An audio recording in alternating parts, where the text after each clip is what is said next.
আমার বেস্টি যখন স্কুলের টিচার। ক্লাসে ঢোকার আগে একটা ভেটলা স্যার তাদের অঙ্ক করায় ও পড়ে গেছে। আমার কাছে হাসি পাইছে, তোদের কি হাসি পাইছে না? ম্যাম, আপনি যদি আমাদের পানিশ করেন। আমিও তো হাসতাছি। আরে তো সিএনজি এর ফুল ফর্ম কি কে বলতে পারবে? আমি পারবো। হ্যাঁ ক, দাঁড়াইয়া ক।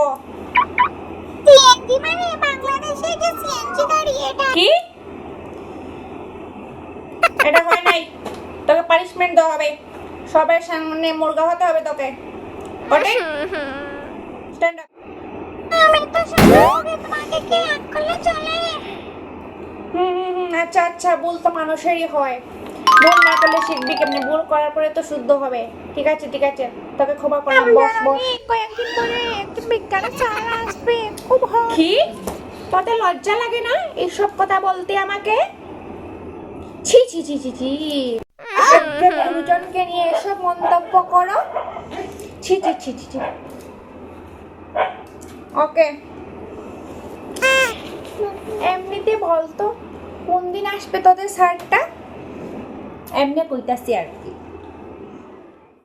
এই, এখন তোদের স্লিপ এক্সারসাইজ হবে,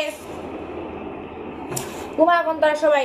ম্যাম, এরকম এক্সারসাইজ তার কেউ করায় না। কি পরীক্ষায় ফেল করতে না, চাস? আমি এক্সারসাইজ করবো কেউ না দিলে। ঠিক আছে, ঘন্টি পড়ার লগে লগে সবাই উঠে পড়বি।